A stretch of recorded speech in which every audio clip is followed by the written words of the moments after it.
Check 1, 2. Go! Curious about real estate? Yes! Then you've come to the right place. Get the knowledge you need, get over the fear, and get started. This is the Michael Quarles Real Estate Show with your host, Michael Quarles. Hello, everybody. Michael Quarles with podcast number 115. Today's podcast, we have 5 huge questions that you guys sent in to have me answer. I'll try my best. And remember, if you have a question, send it to support@bsffacademy.com. One more time, support@bsffacademy.com. Here we go. Question number 1. You have mentioned the 30 to 50 discount expected on buying houses below $100,000.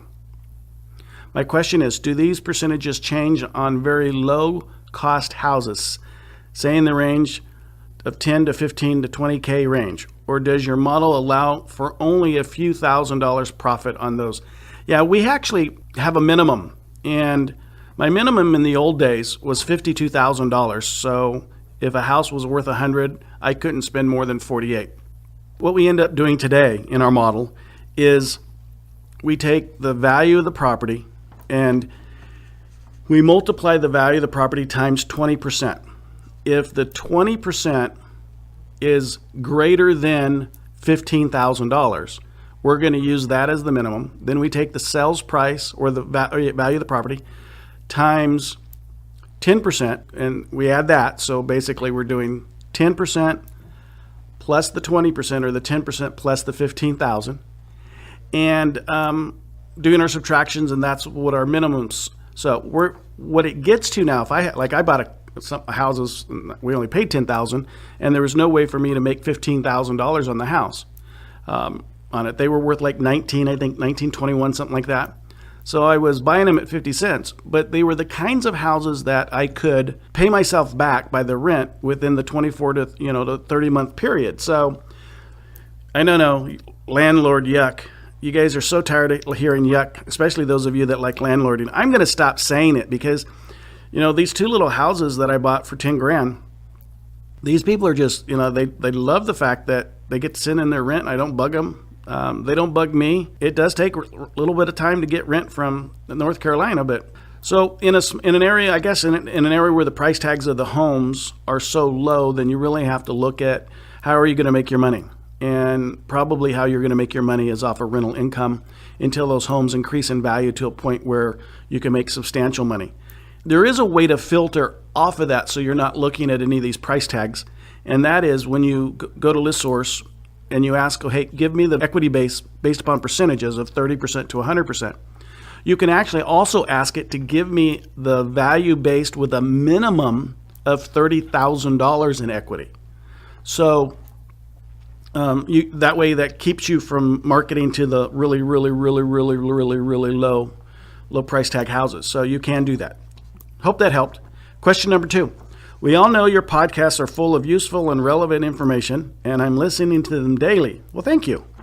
Just wondering, are there any other sites, forums, individuals, etc. you would recommend listening to and learning from that you believe are credible and helpful that could help grow our career in the real estate business? Gosh, for me anyway, I don't listen to other people because I guess I'm stubborn. I think I'm right. And sometimes when I listen to people, those even the ones I respect a lot, and I hear them say something that I just think is incredibly crazy, it frustrates me, so I choose not to. To answer this question the most honest way I could answer it, and it may or may not have anything to do with real estate, but I'd read the Bible some more, I'd go to church on Sunday some more, and listen to that guy and those gals that are leading the service, and build your business around faith-based. I might lose a lot of listeners saying stuff like that, but I'm not afraid of that. And I've said it many times on podcasts when people have asked me what's one of the books you'd read. I'd read the Bible, I'd read E-Myth, I'd read Pitch Anything, 3 Business Rules. I'd constantly be looking at, Sirius has a great business station on it that you can't miss getting great information. Just because it's not about real estate doesn't mean we can't take it and take the pieces from what we listen to and we hear and we learn from and apply it to real estate. I mean, if you think about it, we're not really in the real estate business. We're in the marketing business on our products buying houses. So that's what I think I would do. Instead of trying to confuse my mind with all the variations of how people buy houses and how they sell houses. And, I read 2 books one day on foreclosures. Well, it took me more than one day to read them, but 2 books, same period of time. And when I was done, if I didn't know anything about a foreclosure, I'd be confused because they said opposite things. And you just have to understand that that's what life is like. I mean, we have a lot of people that are opposites to our opinion and stuff. So be careful if you want to follow a path of how to do things one way. Be careful that you're not allowing propaganda to enter into your brain and start convincing you maybe that you're doing it the wrong way. Because some of these people are really, really, really good at selling what they have to sell. And some of it's really good stuff, don't get me wrong. As an example of that, there's some guys out there that are selling lease option stuff that, man, it sounds really good. But you know what? At the end of the day, I'd rather buy a house that I'm going to make 28 grand on profit clear after everything's said and done than take a house and lease option it for, and take 5 or 10 years to turn the same amount of money. That's just my perspective. But, we can listen to those things and we can get off track. So instead of doing that, go to church, read the Bible, listen to some series, XM radio and the business channel, read some books about business itself, grow your mind so your mind can grow your business, and go that direction. Question number 3, if property owners appear multiple times in your direct mail listing as a result of owning multiple properties in the area, should you only send out one letter listing one of the properties or send a letter for each property owned in the area? The thought being that you'll save money by not sending out all these mailers. What do? You absolutely, in most occasions, we're going to remove duplicates. So we're only going to send one mailer to the person because and you're right, because some of these people have 50 or 60 houses. Do you imagine how frustrating that would be to that person to get 60 pieces of mail of the same thing? Besides costing you an enormous amount of money, it creates bad vibes and not positive vibes. And it makes you look a little silly. Now, if it accidentally got done, well, accidents do happen. And they're only mistakes and stuff if you do them twice. You haven't learned anything from the accident if you let it happen twice. But I would dedupe it for duplicates. And when you pull your list or order your list, make sure that they do that and fall forward. Now, the only problem with removing duplicates prior to buying the list, and we all do because we don't want to buy the list because the lists are expensive as well, is sometimes knowing who the major players are in an area is advantageous for you. Case in point, if I pull a mail farm in an area and there are 10 companies that own 50 houses or more, well, if I have a house to sell and I'm a wholesaler, well, I just found my buyers, right? So, most likely if they have 50 houses or 40 houses or 35 houses, they're going to be buying more houses. So if I'm a wholesaler, yuck. But if I were, those would be the people I'd go and make relationship with. And because they have the money apparently to buy the house, fall forward that way. So we can make a mistake by not utilizing the list in that direction. But I'm not a wholesaler. I'm going to wholesale it. So I'm going to put it on the MLS and let those people, if they want to buy it that way. But just understand that when you start removing duplicates, what that actually causes or doesn't allow you to fall forward doing. Thanks for listening to Buy, Sell, Fix, Flip. We'll be right back. Are you running out of leads? It's time you tried Yellow Letters at yellowletters.com. Get motivated seller leads through Yellow Letters, postcards, zip letters, typed professional letters, greeting cards, door hangers, and business cards. Yellow Letters is a full-service marketing company created with your success in mind. Get the personal attention you need to get your direct mail campaign started and get in touch at yellowletters.com. And we are back in 3, 2, 1. Question number 4. I'm guessing at this point it's different given your success, but I'm curious if you've ever had anxiety over really putting yourself out there with marketing. I find myself being a little bit anxious and unsure about spending as much on mail as I am, but at the same time, know it takes marketing to run a successful business. How do you suggest we deal with these doubts or emotions? Boy, I have similar anxiety my anxiety comes when I don't do it. You know, we can be afraid of doing something, and that the doing of that something doesn't cause success. That we could have that fear. The fear I have is not doing that something to cause that success. So I look at it differently, I guess. And I can look at it differently because I know it works. So, you know, when we were children and we touched the stove that was on, we got burnt, and so we knew not to ever do that again, so we knew what would happen. Well, my stove's been on and it's been touching me a long time, so I know it works.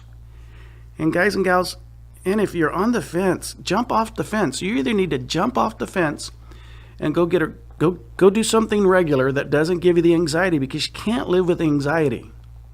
You just can't. That's not a good life. You know, in real estate investing, I hate saying it, it's not for everybody. It's not supposed to be for everybody.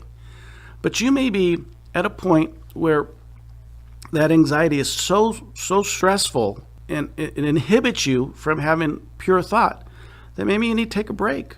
Maybe you need to revisit why you wanted to become wealthy as a real estate investor in the first place. Because if you've lost the dream because anxiety has taken over, then relax a little bit, man. You know, you can always start it again. That's the beauty of real estate investing, is you can take some time off, revisualize, you know, regain the drive that you once had, get rid of the anxiety, and know this. Nothing's going to happen if you don't step up to the plate. You can talk about it, you can think about it, you can discuss it. And I know when you're spending thousands of dollars on marketing that could be stressful. But man, it's a lot more stressful not spending thousands of dollars. You should have in your mind frame this thought. And I would bless everybody if they had this thought. I can't do enough marketing and I want to do more. I need a bigger list. I need a bigger territory. I need to throw myself into success by doing those things that will magnify success. And, you know, if you look at it for a second, I'll take Geico as an example. They have the lizard, and they have the caveman, and they have the pig, and they have all kinds of creatures that are associated to Geico. And they spend $1 billion a year telling us to buy their insurance. I mean, these people, they're everywhere.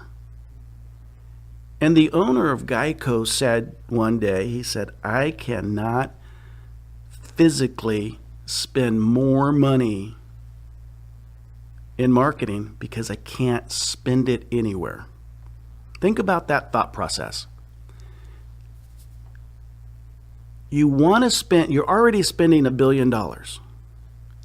You want to spend more, but you don't have an avenue to spend it. That's where I want every one of the people listening to this podcast, I want you to go in your mind and think about that as it relates to real estate investing. I'm sending out 220,000 pieces of mail this month. I know what that's costing me. And it's not fear-based. I want to do more. I know I'm going to get that up so where I'm doing $500,000, where I'm going to, when I hit that plateau, if it is a plateau, I'll stay there. If it's just a little mountain that I see the bigger mountain on the other side, I'm going to increase it. I'm not afraid of success, and you shouldn't be either. And success is a great thing. They picked up my Bentley yesterday because someone backed into it, a nice gentleman who actually, nice because he actually came and found me and said, hey, I backed into your Bentley. They came and picked it up in the vehicle that they delivered in. When they delivered in is a tow truck with a box on it, so you don't get any of the road rocks and any of the debris on the road that could come up and scratch your Bentley. And it's kind of sad because I enjoy my car, and I went down today and I got my rental, and it's a Chevrolet, and I think it's an Impala, and it's not a Bentley. It's not even close to a Bentley. But success allows me to own my Bentley. I mean, it allows me to do things for people that I don't even know that own cars that I bought for them. Man, that little kid that is riding in that boat this summer because, he's got stage 4 cancer, and that was one of his, his wishes that he could do if it got worse for him. He's riding in the boat I bought for him. We can't be afraid of being successful, because when you're successful, you get to do amazing things with success. Man, I wouldn't have anxiety about it. I would want to grab it. I want to smash that anxiety. I'd want to get rid of it. It's important to understand that we don't want to be foolish. But understand that what your limitations are doing when you have these thoughts is limiting you. It's keeping you from your ultimate goal in life, and that is, or should be, to do for those people who can't do for themselves, because you're a real estate investor. You should be able to go up and do something for anybody who needs something that you have, and it won't affect your life. But you just have to look at life that way. Question number 5. I structured a deal subject to the first mortgage and negotiated the seller down to the walkaway amount that made a really good deal go. The seller called me back and said they took another offer that was the same as far as their walkaway amount and close date, but another buyer did the deal in cash. On paper, the offers were the same, but one was subject to and the other was cash. Had I known this, we would have done a cash deal. Was bummed to lose the deal. How would you have handled this so we don't lose other deals in the future? Let me reread the start of this. I structured a subject to deal on the first mortgage and negotiated the seller down to the walkaway money. So you didn't get a contract signed. That's the difference. When you have the opportunity, when you have a seller that raises their hand and says yes, don't let them mentally continue finding someone else that's better.